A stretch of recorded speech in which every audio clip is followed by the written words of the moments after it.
And we'll continue the program with our second big story. And this morning, we turn to a scandal that is rocking the corridors of power and testing Nigeria's commitment to accountability and rule of law.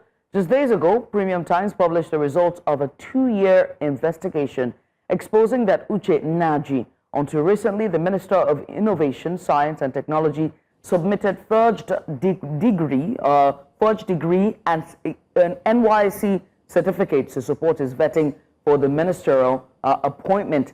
In response, Nnaji resigned from office. But many Nigerians and public figures argue that resignation is insufficient, that the matter must be prosecuted, investigated systemically, and that the integrity of Nigeria's institutions is at stake. So to help us unpack this controversy, we have two guests. First off, we have Chinagorom Ugwu, investigative journalist at Premium Times, the reporter behind the exposé on Nnaji's credentials. For security reasons, we will not be displaying his visuals. We, however, also have Mart Obono, executive director of TAP Initiative, who works on governance, transparency, and also public integrity.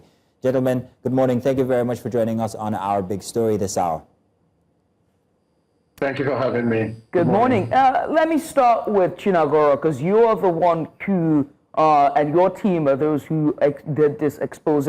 Could you walk us through how this investigation started? Was it a whistleblower case thing? Did they reach out to you? What were the first red flags for your team?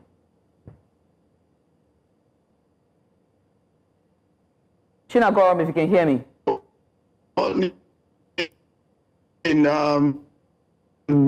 And thanks for having me. Can you hear me? Yes, loud and clear. Please go ahead. Okay, so I just like I have said in another program, we immediately received the information from a whistleblower, raising concerns about the perceived discrepancies in the former minister's certificate, the then minister's certificates. We had to begin by writing to the various institutions, the NYSC and the University of Nigeria to dedicate the certificates. So, but part of what raised our, triggered our curiosity was that, the then minister had claimed that he graduated in 1985. In fact, the NYSC certificate indicates that he had 13 months. He served for 13 months as a core member, which is not obtainable anywhere in Nigeria. So the scheme has always been 12 months, that 1 year, period of 1 year for everyone. So we also noticed that he claimed that he graduated in July 1985. Meanwhile, he claimed he started his youth service in April.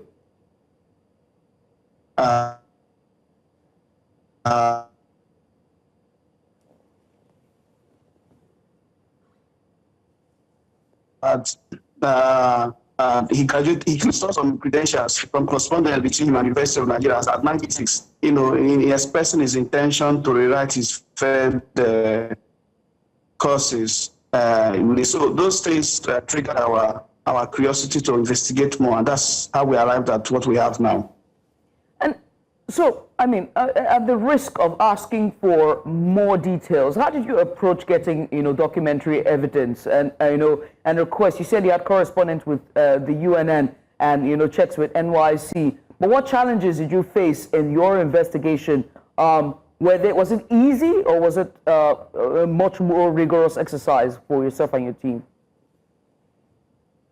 It lasted for about 2 years. Paints a picture of the rigorous nature. The fight was a very difficult exercise.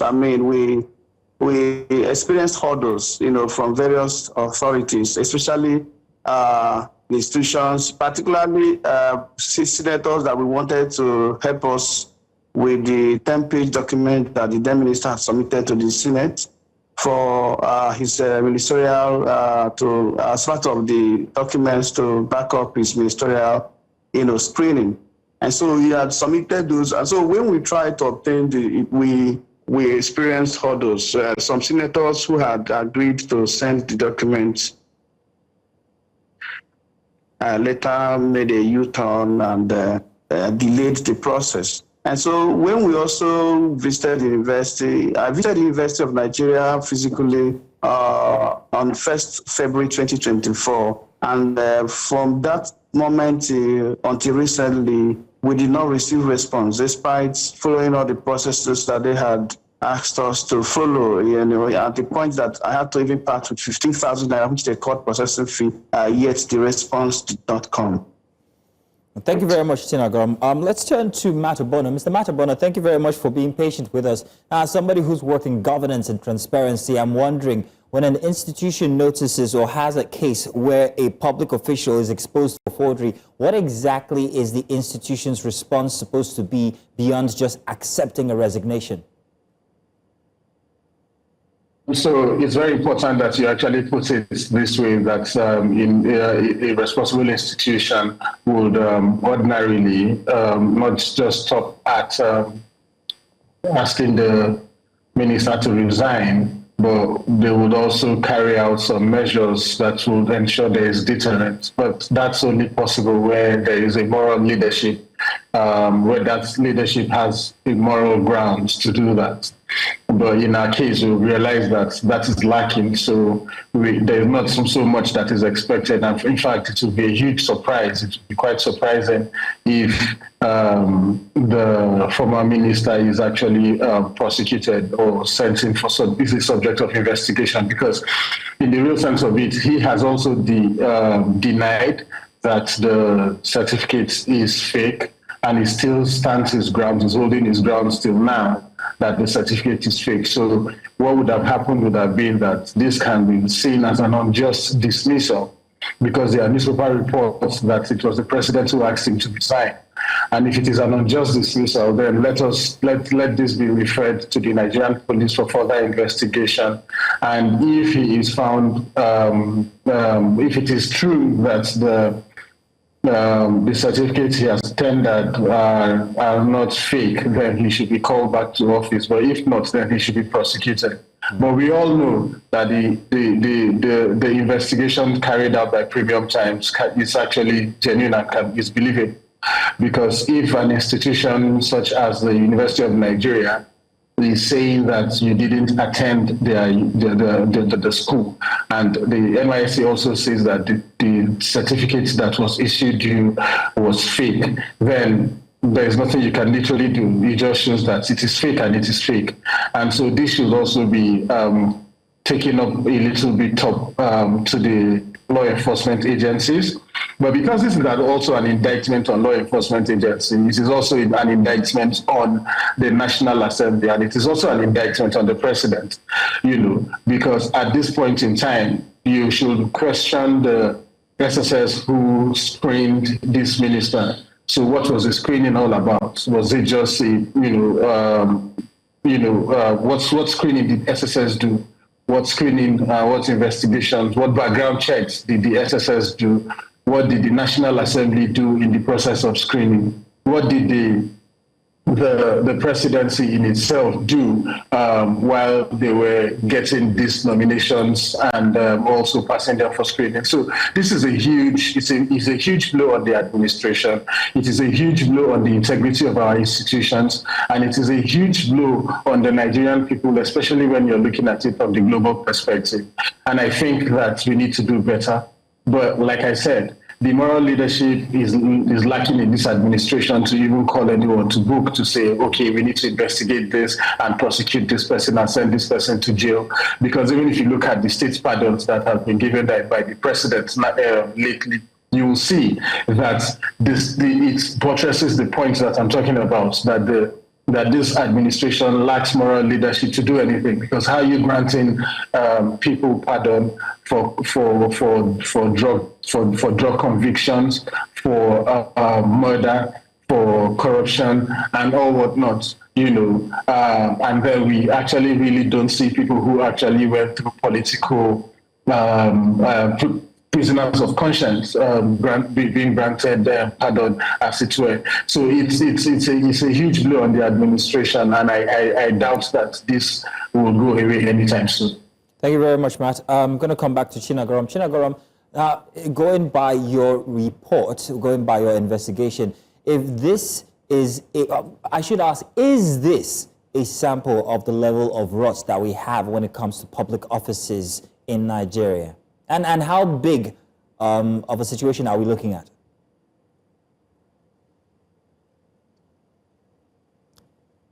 Chinagorom, I'm hoping you're still with us.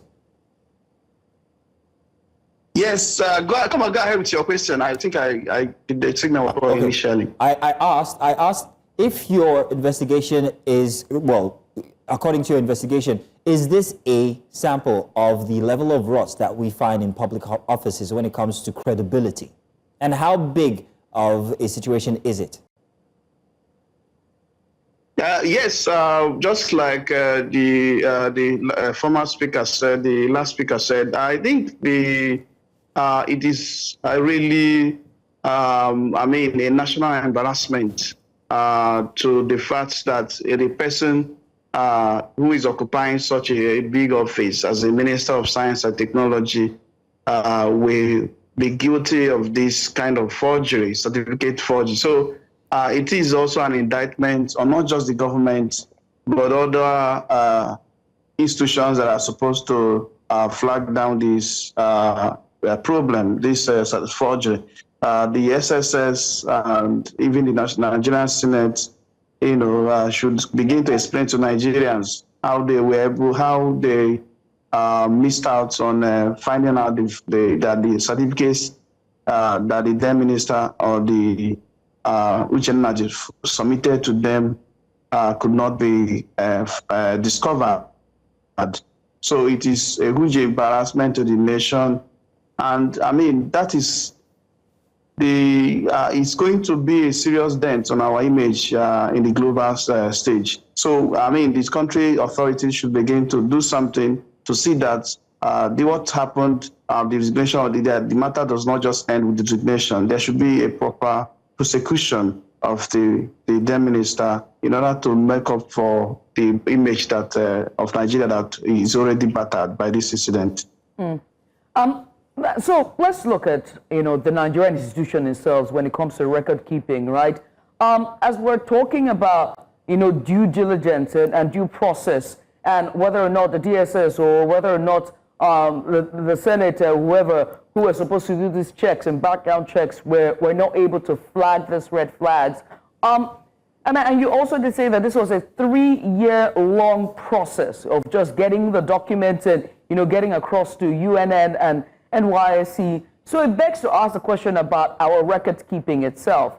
For the sake of balance, and let me come to you, Martin, do you also think that the institutions themselves as well are yet to be blamed? Because he went to school in the 80s, and I know universities, they were using paper and books, and our bookkeeping is not the best. So let's talk about it. In terms of record keeping, I think that the university or the institution has actually done well, because 1985 to now is 40 years. And for universities who actually keep record with hard copy records, it's actually commendable that they could still go back to their archives and say that, we do not have this. We didn't issue these certificates. This particular individual didn't graduate in this institution. However, it took a longer period of time to get to that point, because like I know People's Gazette also wrote at some point before now, and then Premium Times concluded the investigation. And when People's Gazette at the point wrote, this is also has to do with the corruption in the system again, because I know that the spokesperson to the minister at some point kept on referring people to interested parties to the letter that was written by the registrar at the time, clearing and admitting that the former minister was actually cleared by the university. But if the electronic repository, it will have been a lot more easier for a quick search to show that. So for example, today, if you're looking for a lawyer in Nigeria, you don't need to go too far. You don't need to go to the Supreme Court's robes to check, rule to check if I'm a lawyer or not. The Nigerian Bar Association already has a repository where you can just search and see if this person is a lawyer and if this person isn't a lawyer. So it's so easy to verify this information, and so we encourage institutions in Nigeria to go digital so that we don't consistently go through this hurdle. Because now, if this were possible, I think the DSS would have probably had a database where they can actually go and run a search immediately, digital search, and then this result will have come up. So I think we need to graduate from paper record keeping to digital record keeping in our institutions, so that things can be a lot more easier. Transparency will be easy. I mean, the guards of our institutions are mostly of the baby boomers and even the older Gen X. But very quickly, before we round up this discussion, I have to ask you, Chinagorom, and also you, Martin. So, but Chinagorom, you go first. Senator Nnaji has submitted, the minister submitted his resignation, and he said that this is not an admission of guilt or forgery of document, but rather that it was politically motivated. What would be your response to that statement? Chinagorom. Okay, I think that it is the normal tactics, the normal defense put up by people whose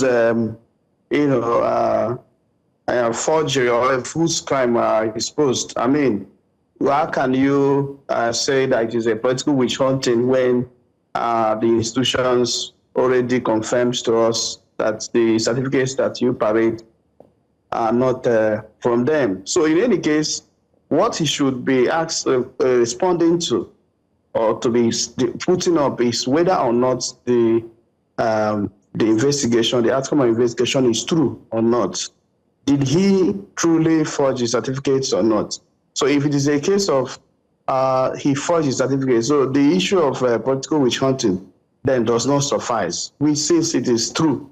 So it would have made sense if he had put up a defense that, look, I did not forge, he had put up a counter evidence that, look, I did not forge my certificates and all of that. So, but he has not been able to put up, there's no evidence to the counter or to show, to counter the investigation, the findings of the investigation that we have published. So this is just the normal tactic used by people in this situation. Martin, your final say. Is resignation enough? Just very quickly as a wrap-up. His resignation is not enough, and his statement actually indicts the president, if we look at it, because it was the president who actually asked him to resign. He wasn't going to resign. So it's an indictment on the president, and I'll say that this is an opportunity for the president to, through his agencies, the DSS or the police, to investigate this, and if he's found culpable, prosecute the matter, because this is a criminal offense, even under the criminal code and penal code, and it is an offense that attracts between 3 to 14 years imprisonment, depending on where the case is being prosecuted. So I think that it's an opportunity for for him to also seek justice, to get justice in the court of law, if this is investigated thoroughly. So again, he can actually decide that because he resigned and he considers himself innocent, he can also go to court. Let him approach the court, and let's see what the outcome of the court's decision will be. Gentlemen, we want to say thank you for taking out the time to join us. Mart Obono, he is the executive director for TAP Initiative, and also to Chinagorom Ugwu, who is one of the team, the investigative journalist, a reporter for Premium Times, the team who was able to do that expose.